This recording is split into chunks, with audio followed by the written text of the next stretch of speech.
장이 예민한 사람들은 특정 음식을 섭취할 때 장에 심각한 불편함을 느낄 수 있습니다. 평소에 먹던 음식을 먹었을 뿐인데도 불편한 증상이 나타나면 어떤 음식이 장을 자극하고 있는지 확인하는 것이 중요합니다. 오늘은 장이 예민한 사람에게 절대 먹지 말아야 할 음식을 정확하게 소개합니다. 첫 번째, 사과. 사과는 그 자체로 상큼하고 맛있는 과일로 많은 사람들이 자주 섭취하는 건강식입니다. 사과는 비타민C와 섬유소가 풍부하여 면역력 강화와 소화에 도움을 주는 과일로 잘 알려져 있습니다. 그러나 장이 예민한 사람에게는 사과가 큰 문제를 일으킬 수 있습니다. 사과에는 과당과 소르비톨이 포함되어 있는데 이 두 성분은 장에서 발효되어 가스를 발생시키고 복부 팽만감, 설사, 그리고 배탈을 유발할 수 있습니다. 과당은 일반적으로 소장에서 흡수되지만 사과에 포함된 과당은 일부가 소장에서 제대로 흡수되지 않고 대장으로 넘어갑니다. 대장에서 과당이 발효되면서 가스를 생성하고 이로 인해 장에 과도한 압박이 가해집니다. 그 결과 복부 불편함이나 더 심한 소화불량을 겪게 될 수 있습니다. 장이 예민한 사람들은 사과를 생으로 먹기보다는 다른 과일을 선택하는 것이 더 바람직합니다. 예를 들어 바나나나 블루베리와 같은 과일은 장에 부담을 덜 주기 때문에 대체할 수 있는 좋은 옵션입니다. 또한 소르비톨은 과일에서 자주 발견되는 당알콜로 이 성분이 소화되지 않으면 대장에서 발효되어 가스를 생성하고 복부를 팽창시키는 원인이 됩니다. 소화가 잘 안 되는 사람들에게는 소르비톨이 포함된 음식을 피하는 것이 좋습니다. 예를 들어 사과뿐만 아니라 배와 자두 등도 비슷한 이유로 장에 자극을 줄 수 있으므로 사과를 자주 섭취하는 사람이라면 이러한 과일들도 주의해야 합니다. 두 번째, 브로콜리. 브로콜리는 다양한 영양소가 풍부한 채소로 비타민C와 K, 그리고 식이섬유가 많아 건강에 좋은 영향을 미치는 채소로 유명합니다. 하지만 장이 예민한 사람들에게는 브로콜리 역시 문제가 될 수 있습니다. 브로콜리는 식이섬유가 많이 포함되어 있어서 장에서 발효되며 가스를 발생시키고 이로 인해 배가 불편해질 수 있습니다. 브로콜리의 식이섬유는 다른 채소들에 비해 소화가 어려운 성질이 있어 대장에서 발효되기 전에 장에 큰 부담을 줄 수 있습니다. 또한 브로콜리에는 황화합물이 많이 포함되어 있어 이는 장내에서 소화되면서 가스를 더 많이 발생시킬 수 있습니다. 결과적으로 배의 불편함이나 복통을 일으킬 수 있기 때문에 장이 예민한 사람들에게는 적합하지 않은 채소로 꼽힙니다.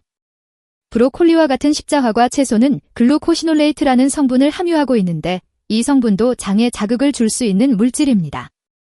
장내에서 이 성분이 분해되면 발효 과정에서 유해한 가스를 발생시킬 수 있습니다. 만약 브로콜리 섭취 후 장에 불편함을 느낀다면 양배추나 시금치 같은 다른 부드러운 채소로 대체하는 것이 좋습니다. 이들은 브로콜리보다 소화가 쉬운 채소들로 장이 예민한 사람들에게는 더 안전한 선택이 될 수 있습니다.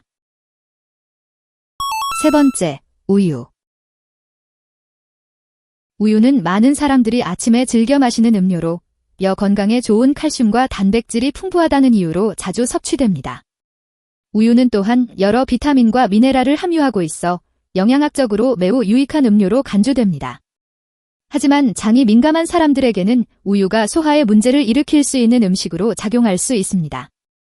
특히 우유에 포함된 유당은 대부분의 사람들이 문제없이 소화할 수 있지만 유당불내증을 겪고 있는 사람들은 이 유당을 제대로 소화하지 못해 여러 가지 불편을 겪을 수 있습니다.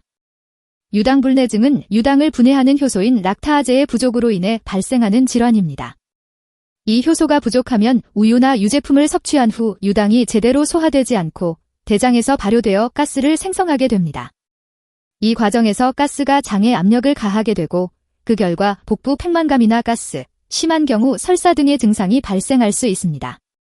유당불내증을 겪고 있다면 일반 우유를 섭취한 후 불편한 증상이 나타날 수 있기 때문에 우유 대신 다른 대체 음료를 선택하는 것이 필요합니다.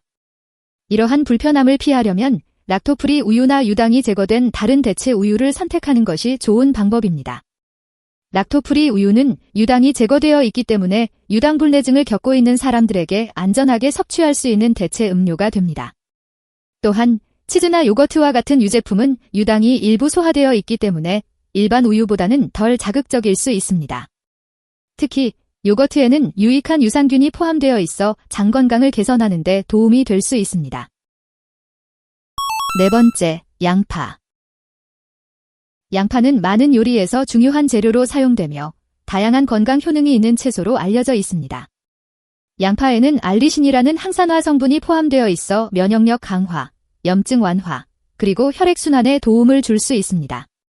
또한 양파는 비타민C와 비군, 칼륨 등 다양한 영양소를 함유하고 있어 건강에 이로운 영향을 미칩니다. 그러나 장이 민감한 사람들에게는 양파가 소화에 어려움을 줄 수 있는 음식입니다.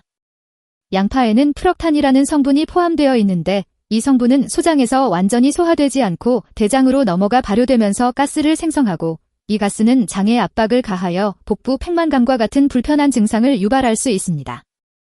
프럭탄은 다당류로 소장에서 효소에 의해 분해되지 않고 대장으로 넘어가 발효되면서 가스를 생성하게 됩니다. 이 과정에서 발생한 가스는 장에 부담을 주며 특히 장이 예민한 사람들에게는 복부 팽만감, 가스, 그리고 소화불량을 일으킬 수 있습니다. 또한 프럭탄은 장내 미생물과 반응하여 발효가 진행되므로 일부 사람들에게는 소화가 더욱 어려운 영향을 미칠 수 있습니다.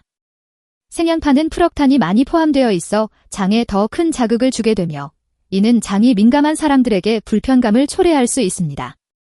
만약 양파를 섭취해야 한다면 생양파보다는 익힌 양파를 선택하는 것이 더 안전합니다. 익힌 양파는 프럭탄이 일부 분해되어 소화가 더 용이해지고 그로 인해 복부 불편감을 줄일 수 있습니다. 양파를 익히면 프럭탄 함량이 감소하고 그 대신 맛이 부드럽게 변하면서 소화에도 부담을 덜 주기 때문에 장에 민감한 사람들에게 적합할 수 있습니다. 양파를 조리할 때에는 가급적 길게 익히는 것이 좋으며 양파를 굽거나 볶는 방법으로 섭취하면 더 부드러운 소화가 가능합니다. 양파의 소화가 어려운 사람들은 양파 대신 마늘을 사용할 수도 있습니다. 마늘은 항산화 성분이 풍부하고 면역력 강화와 항염 효과가 뛰어나지만 양파보다 프럭탄 함량이 적어서 소화에 덜 부담을 줄 수 있습니다. 마늘을 사용하면 양파의 깊은 맛을 대체하면서 장에 주는 자극을 줄일 수 있어 소화에 민감한 사람들에게 유용한 대체제가 될 수 있습니다. 또한 마늘은 장 건강을 개선하는 데도 도움이 되기 때문에 장이 예민한 사람들에게 좋은 선택이 될 수 있습니다. 장이 예민한 사람들은 자신에게 맞는 음식을 섭취하고 장에 부담을 주지 않도록 해야 합니다. 오늘 소개한 사과, 브로콜리, 우유, 양파와 같은 음식들은 장 건강에 민감한 사람들에게는 불편한 증상을 유발할 수 있으므로 피하는 것이 좋습니다. 이러한 음식을 섭취했을 때 불편한 증상이 반복된다면 다른 대체 음식을 찾아보는 것이 중요합니다. 오늘 내용이 도움이 되셨다면 구독과 좋아요 부탁드립니다.